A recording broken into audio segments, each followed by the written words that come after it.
Thank you, Chair, Minister, ladies and gentlemen. Well, as the Chair said, after 35 years in the Irish higher education system, I am leaving it. I've been one of those frontline workers in the higher education system. I've lectured at every level, 350 students in first year in Theatre M, second year, third year, Masters, PhD students. I've done it in Ireland and I've done it in many other countries. I've delivered full courses to four of the 7 Irish universities. So I regard for most of my career, I've spent my time doing what an academic does, which is doing research, writing and lecturing. I also had the great good fortune that the new president of UCD in 2005, Hugh Brady, asked to meet me one day and he said, "Brigid, would you ever consider doing something else?" And I said, "Well, Hugh, I love my job, I love my students, I don't want to do anything else." And he said, "I want you to take 24 hours to think about, would you become a principal of the College of Human Sciences? I'm about to rattle this institution. I'm about to engage in a major reform process." And since I was both, always in terms of my academic work, interested in change and reform and organisations, I thought, well, you get one chance to do this, why not? So for 6 years, I was a vice president in UCD and I did do that heavy lifting. So I saw the world from the school, the department, but also the world from a senior management group, which is very tough, because one of the things I learned is that academics, we tend to look down. We see the world very much from the perspective of our discipline or where we are in the institution. And we're not even all that knowledgeable about what goes on across our complex institutions. And I was very struck by how enriching it was and valuable it was to work right across the university with all of the other disciplines. I learned so much. In thinking about higher education today, and most of my talk, in fact, is on higher education, I think the single biggest change in my life as an academic over 35 years has been the intensification of internationalisation of the academy. The academy, through history, has always been internationalised. Scholarship knows no borders, knowledge knows no boundaries. But the intensification of the internationalisation of the world we live in is truly one of the most significant changes. When I started my career at the end of the 1970s, there were 2 academic meetings outside Ireland that I would consider going to every year. But now there's just so many cross-national research projects and meetings of all sorts, interdisciplinary and disciplinary, all of the time. And I think when one thinks about the kind of academic one has to hire today, then one wants to have a look at their email box. One wants to know that they are networked within and beyond their own discipline, that they are networked in Europe and beyond internationally. And thus, when we think about Ireland's higher education system, we must be aware that higher education in particular is both a driver but also subject to the processes of globalisation. And that alone, we can't think of our system in isolation. We can't think that the Irish higher education system or even its education system can somehow be contained in a container. The topic today, building the best education system in the world, that's clearly an admirable goal. It's certainly an admirable goal for a country that I would regard in recovery and intent on rebuilding its reputation. It's an admirable goal for a country that has always historically valued education. But are we really kidding ourselves? The best in the world? We saw the resources. We don't invest the kinds of resources that would come anywhere close to making our system the best in the world. We must also be mindful of the fact that right across the world, governments are now investing very heavily in their educational systems, particularly in higher education and in research. They're doing so in order to differentiate themselves, to look for comparative advantage. They're trying to ensure that in the world, a rapidly changing world with an acceleration of both the creation and transmission of knowledge, that they are there. One country after another in Europe has launched excellence initiatives, and they're investing enormous amounts of money in those excellence initiatives, and we must be aware of that. Our Minister, in May of this year, in a letter to the HEA, set out the 7 objectives for the Irish higher education system. Reference was made to world-class, excellence in teaching and learning, open and excellent research system, global competitiveness, and internationally oriented. This is the language that should be and would be in a letter from any Minister for Education in any country in the world today. Everyone is aiming to be better, to ratchet up, to hang in. So, competition and internationalisation, those are the world that Irish higher education will have to cope with. In terms of looking at our system today, what can we say? And here I'm not going to say very much other than one indicator of what I would call utter failure in our education system and one indicator of some success. An indicator of utter failure, and that is the fact that we have double the EU average of young people between 15 and 17 who are neither in education nor training. Double the EU average. So if in, for example, the EU average is about 3.2%, ours is 6.5%. Throughout the 2000s, when we were a country of plenty, when resources were not a problem like they are today, we still had double the EU average of young people who were neither in education nor training. The Danish figure, at or under 2%. The Dutch, at or under 1%. The UK, 3 to 4%. Ours is over 6% and was estimated to be 7% last year. Now, we know, and we should know, because all of the evidence is there, that if young people leave our educational system with no qualifications, without basic literacy and numeracy, that is one of the most strongest red lights that you can have for the problems you will have in social policy, for the problems you will have in terms of welfare dependency, for lives lost over a long time.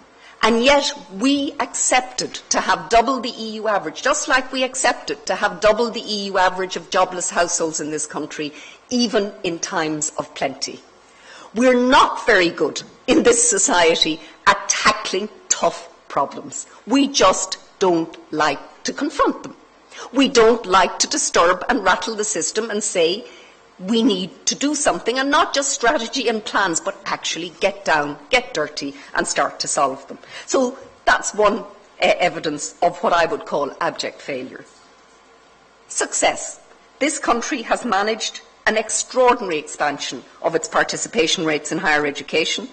When I went to university in the early 1970s, 2% of my cohort went to university.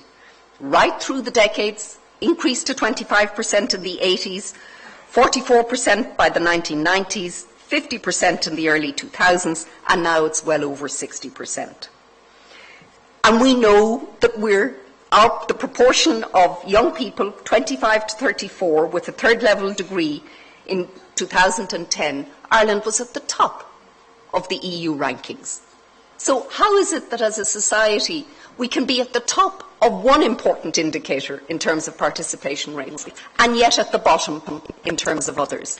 And that, I think, is a feature of both our society and our system of public policy. We can be best in class and worst in class, and we don't seem to be able to make the system systemically of high quality. So, as I leave Irish higher education, and I leave it with a lot of regret because I felt extraordinarily privileged to work in a university, I will never, ever lose the excitement that it takes getting off the 46A and walking into Belfield every September. The sheer, not just the new students coming in, it is a great privilege. It keeps you young if most of your life is spent with young people. So I leave it with a lot of regret. So what do I think would make a difference?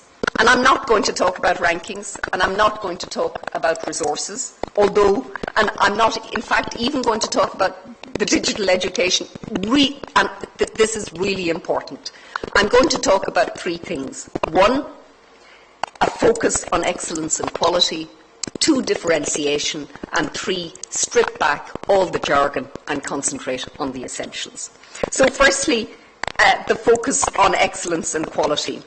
The Irish system of higher education from the 1990s onwards did engage with quality processes. Every department, every academic unit, every faculty undertakes and goes through these periodic quality reviews, self-assessment reports, feedback, quality improvement processes. Some academic units themselves engage in constant review of their research capacity and output.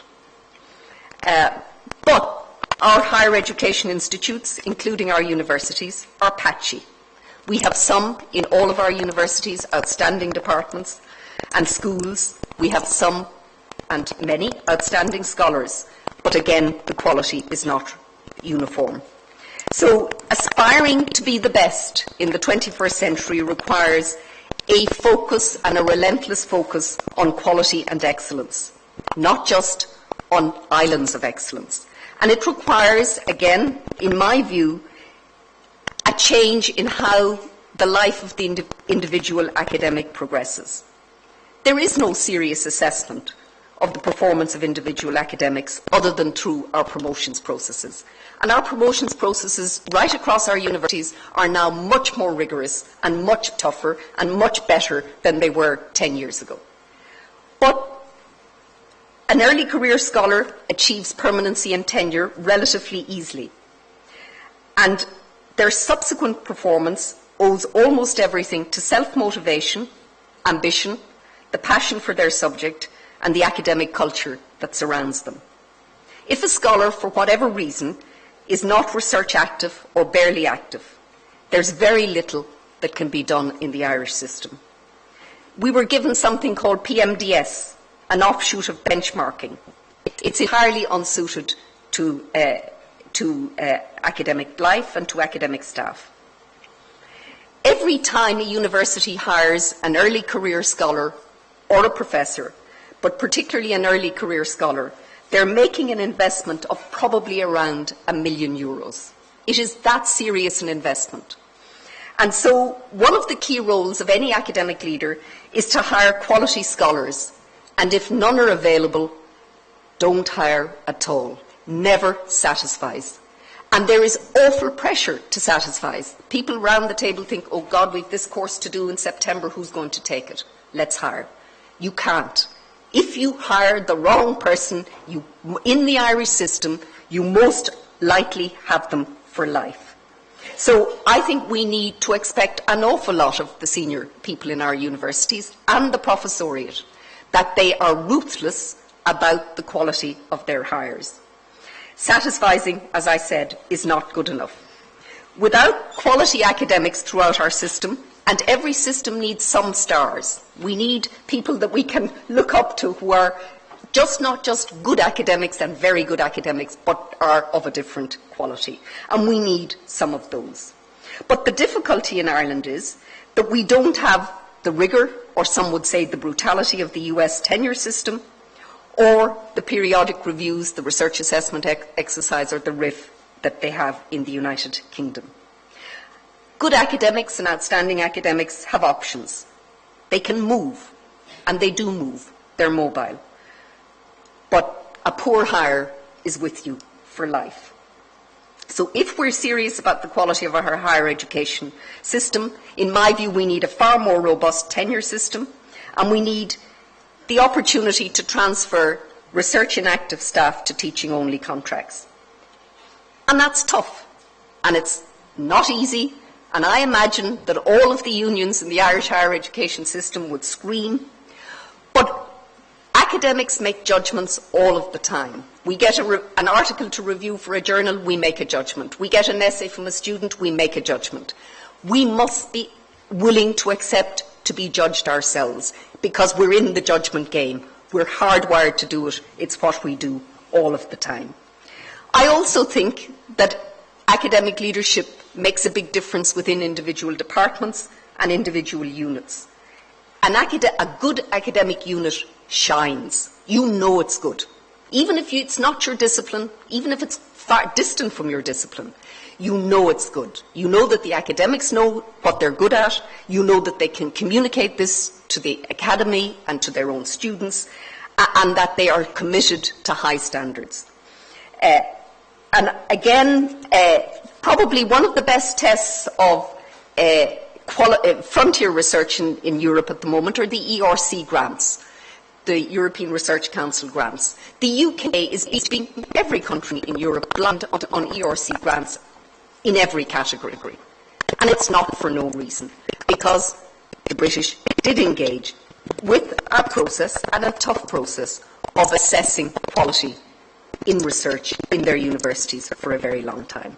So without a commitment, not just at a rhetorical level, to quality and excellence, but to actually do it day to day, week to week, year to year, then all of the rhetoric about best in the world and world class is meaningless.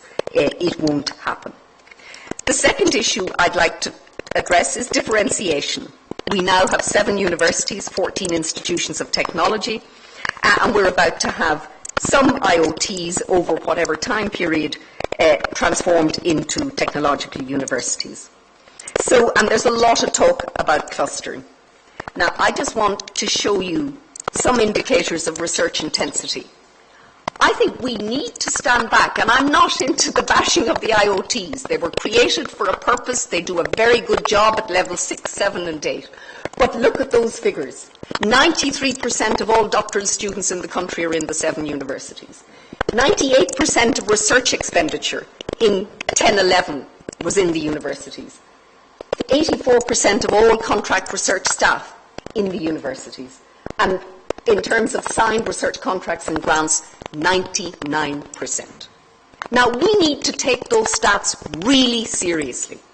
And as we set out the criteria, and it has been set out for the development of technological universities, we have to be extremely careful in designating institutions as universities unless they meet really high standards. And I must say that everything I know about Irish public policy and everything I know about the localism and the pressures and the sliding makes me really worried about how this will pan out over the next 10 years. There's also a very sharp contrast in academic credentials of staff between the IoTs and the universities. In our IoTs at the moment, 24% of the staff have PhDs. Now, that is the entry requirement. I would not shortlist a young academic for an interview without a PhD, a postdoc, and some publications. That is the standard that is now required to be a good academic in a university, internationally. So the idea that somehow or other, that even by getting 40% or 50% of the staff with PhDs, that somehow or other solves the question of the credentials, the academic credentials, I wonder. And then, of course, we have no formal differentiation in our university system. I know that there was an extraordinary reaction when UCD and TCD launched the Innovation Alliance. Was this an attempt by these 2 institutions to our other created tier system? Were they trying to get ahead of the pack? What were they up to? In other words, again, but if you look at the data, there is a very significant difference in the research intensity of our different universities in different subjects. And again, we must, as a society and as a public policy system, be able to say this. It shouldn't be, oh, can't go there, might ruffle some feathers. Well, some feathers may need ruffling. And I have to say that I personally would go much more on further on the landscape. I would create confederal arrangements. Dublin has the largest intensity of higher education institutes in the country. And I would create a confederal University of Dublin.